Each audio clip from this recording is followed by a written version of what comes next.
Corduroy, written and illustrated by Freeman. Corduroy is a bear who once lived in the toy department of a big store. Day after day, he waited with all the other animals and dolls for somebody to come along and take him home.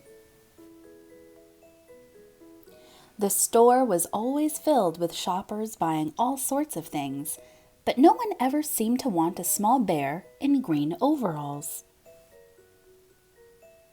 Then one morning, a little girl stopped and looked straight into Corduroy's bright eyes. "Oh, Mummy," she said, "look, there's the very bear I've always wanted." "Not today, dear," her mother sighed. "I've spent too much already. Besides, he doesn't look new. He's lost the button to one of his shoulder straps." Corduroy watched them sadly as they walked away. "I didn't know I'd lost a button," he said to himself. "Tonight I'll go and see if I can find it." Late that evening, when all the shoppers had gone and the doors were shut and locked, Corduroy climbed carefully down from his shelf and began searching everywhere on the floor for his lost button. Suddenly, he felt the floor moving under him. Quite by accident, he had stepped onto an escalator and up he went. Could this be a mountain? He wondered. I think I've always wanted to climb a mountain. He stepped off the escalator as it reached the next floor, and there, before his eyes, was a most amazing sight. Tables and chairs and lamps and sofas and rows of beds. "This must be a palace," Corduroy gasped. "I guess I've always wanted to live in a palace." He wandered around, admiring the furniture. "This must be a bed," he said. "I've always wanted to sleep in a bed."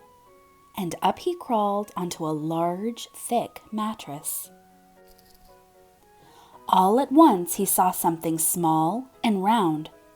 "Why, here's my button!" he cried, and he tried to pick it up, but like all the other buttons on the mattress, it was tied down tight. He yanked and pulled with both paws until pop! Off came the button, and off the mattress Corduroy toppled. Bang! Into a tall floor lamp. Over it fell with a crash. Corduroy didn't know it, but there was someone else awake in the store. The night watchman was going his rounds on the floor above. When he heard the crash, he came dashing down the escalator. "Now who in the world did that?" he exclaimed. "Somebody must be hiding around here." He flashed his light under and over sofas and beds until he came to the biggest bed of all, and there he saw two fuzzy brown ears sticking up from under the cover. "Hello," he said. "How did you get upstairs?" The watchman tucked Corduroy under his arm and carried him down the escalator and set him on the shelf in the toy department with the other animals and dolls.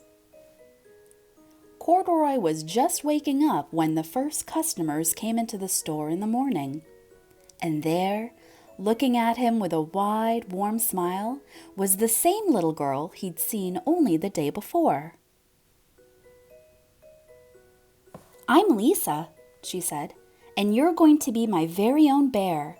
Last night, I counted what I've saved in my piggy bank, and my mother said I could bring you home." "Shall I put him in a box for you?" the saleslady asked. "Oh, no, thank you," Lisa answered, and she carried Corduroy home in her arms. She ran all the way up 4 flights of stairs, into her family's apartment, and straight to her own room. Corduroy blinked. There was a chair and a chest of drawers, and alongside a girl-sized bed stood a little bed just the right size for him. The room was small, nothing like the enormous palace in the department store. "This must be home," he said. "I know I've always wanted a home."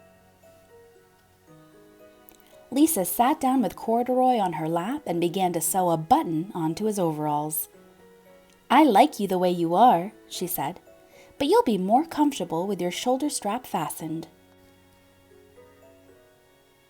"You must be a friend," said Corduroy. "I've always wanted a friend." "Me too," said Lisa, and gave him a big hug.